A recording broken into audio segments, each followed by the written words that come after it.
5% Stretch Flex Complex. So my life doesn't make sense. That is the weirdest experience I've ever had. Hey girl, welcome to Maybelline Lane.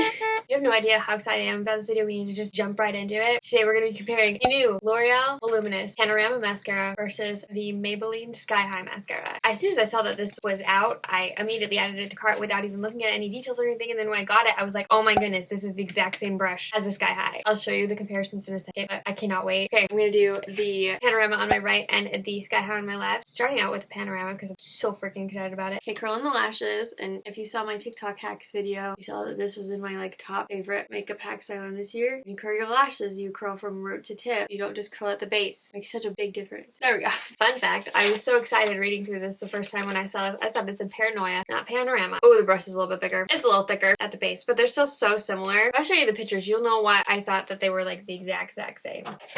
Knocking over the mirror, do classic YouTube hand. They're still similar enough that I'm excited. According to Ulta's website, because it's the only place you can get it, well, at least I could get it as soon as it was launched. Mascara gives you corner to corner panorama. It's the first time I had a hard time saying that. I'm kind of impressed. Volume. Lashes are so fanned out. They look up to 1.4 times bigger. I love this specific. Clump, flake, and smudge resistant. I don't like the word resistant, but hopefully that's fine. After 24 hours, multi-level bristles brush easily to grab every single lash. Feels lightweight and easy to remove. 5% Stretch Flex Complex formula. That's a mouthful. Wraps each lash, giving you flexible, defined lashes every single time. One coat. Comes in 3 shades. Black is black, black, and black is brown. Ulta kind of drives me nuts sometimes because I know they're the reason that it is the price it is because it's the only place you can get it right now. I need to double check to make sure you can't get it anywhere else. It's $15.99. Are we at Sephora? What? Ooh, 2 coats. That is the weirdest experience I've ever had putting on mascara because it felt like I was putting on almost nothing. Like, it's not like the formula was dry, but it was like there was no formula there. But obviously there's formula there because there's mascara on my lashes. Also, kind of random thought while I was putting this on. Has L'Oreal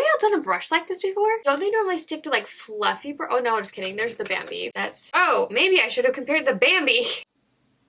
Do you see that? I regret everything now. I'm not gonna just stop doing this video, but maybe I need to compare these two. Let me know if you want me to do that. They normally stick to the fluffy brushes like this. Moving on to the Sky High. This volumizing washable mascara formula is infused with bamboo extract and fibers for long, full, and lightweight lashes that don't flake or smudge. Flexible tower brush that blends and volumizes to extend every single lash from root to tip. There's not a lot of information on here. Wow, that's weird for Amazon. It's 4.5 stars with well over 100,000 reviews. Everyone really loves this mascara. It comes in, does it come in purple now? It comes in blue. I had no idea. It comes in a lot of shades. I think black is black, black, brown, all that stuff, and apparently blue. And what? Oh, and then they have the tinted primer too. I was like, wait, what? And it's $7. $6 to $8, depending on which shade you get on Amazon, but so my life doesn't make sense.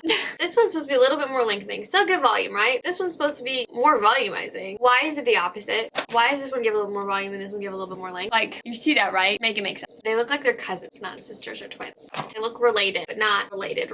It's crazy. The Maybelline one distributed so much more product so much more quickly than L'Oreal. Like, I wouldn't want to put any more product on this side at all. And I feel like I could kind of get away with putting more product on this side. Well, it is currently 12:18. I'm gonna go about my day. I'll do a check-in halfway throughout the day in natural lighting. So you can really see what's happening. I didn't see this coming. It's fine. That's insane.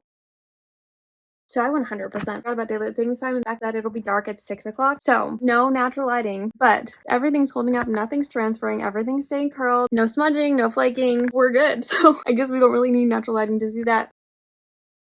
We don't need to talk about what time it is. Just know it's later than midnight. I took 2 naps. Neither of them were on purpose. But I was tired and now I'm wide awake. But that's besides the point. The fact is I took 2 naps and this is what the mascara looks like. They both look good, but I feel like because the L'Oreal one is so lightweight and so like indetectable on your lashes, it just holds up better. It doesn't weigh your lashes down as much. The Maybelline one does a pretty good job because it is lighter weight, but the L'Oreal one's like, you stayed put. They, again, both did a good job. There are just like 1 or 2 little flakes and smudges from the Maybelline one. Nothing bad, nothing horrendous, nothing I'd be like, oh my goodness, this is the worst mascara ever. It's still really, really good mascara. But if we're comparing like which one's better when it comes to longevity, I'm saying L'Oreal, which I didn't think I would say that at the beginning of this video because I didn't really have any expectations. I think it just looks less like end of day makeup. That makes sense. This one you don't need to build up as much. This one you need to build a little more, which is interesting because you think if you have to build it up more, it would weigh the lashes down more, and that's not the case. I think this guy wins. But if this is a little too expensive for you right now and you kind of went away until the price goes down, because all drugstore mascaras prices slowly go down. You can check out this video right here where I go over the best mascaras under $10. I'll link everything I talked about in the description box as well. Those links are affiliate links, so do get a small percent of the profits if you use my link to buy the product, but it's not affect you in any way. I love you so much, and don't ever forget that you are enough. Bye!